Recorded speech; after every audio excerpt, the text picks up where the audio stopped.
My name's Scott Napoli. I work for ODFW as a wildlife technician at the White River Wildlife Area, and today we're going to talk a little bit about some tips on cougar calling, what you can do to improve your odds of being successful in calling in a cougar. I use different sounds. I use hand calls sometimes, also digital calls like this one here from Fox Pro. It's a Fox Pro Fusion. So I'll play a couple sounds. This is just your standard cirky jackrabbit call, and when I call, you don't just blow the call and just keep blowing. For mountain lions anyway, you want to call a little bit and then give it a break and then call some more, and just kind of try to imagine a rabbit that's injured or maybe in a trap or somehow been injured, that it's just wailing off, and then it'll stop because it'll get tired, and then it'll start wailing again. So this call, it's pretty loud.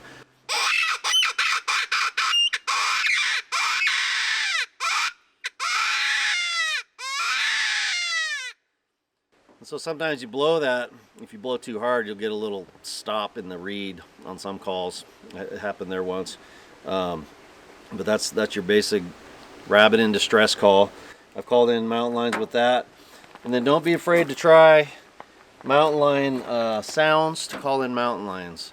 It's kind of different to think about throwing out a mountain lion screaming in the woods while you're hunting.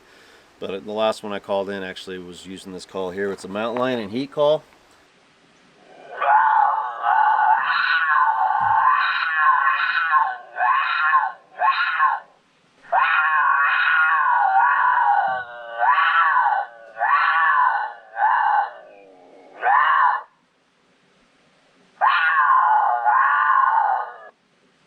So that's a mountain lion in heat call. It might freak some other hunters out when you're out there. I actually did it one time to scare a hunter away because he was coming in my rabbit call, and they were hunting squirrels and rabbits. So there's another call that a lot of people don't know about. We'll play it real quick.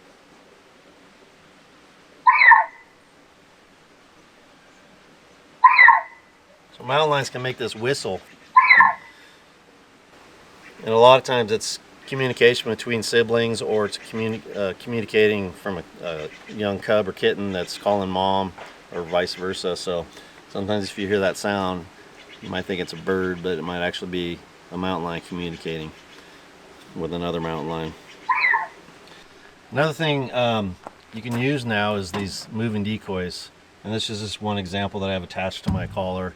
It's kind of nice to have it attached so you don't have to carry two different things out there.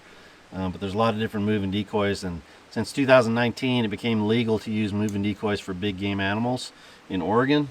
So it's another advantage for you for calling in a mountain lion, because like I said, cats are very visual, so they like to see movement. And so this one here, I'll play a rabbit call. There's an adult cottontail, and at the same time I can control this moving decoy. I can just leave it running, or I can turn it off when I want to. So I've had mountain lions just lock in on that, come stalking in, looking exactly right at that and hearing this sound. And then you're sitting off on the side, and it's really nice when they come in locked in on this, because you're usually going to get a broadside shot as well, so if you're set up that way. Obviously, the more you get out there and try, the better odds you have of actually being successful.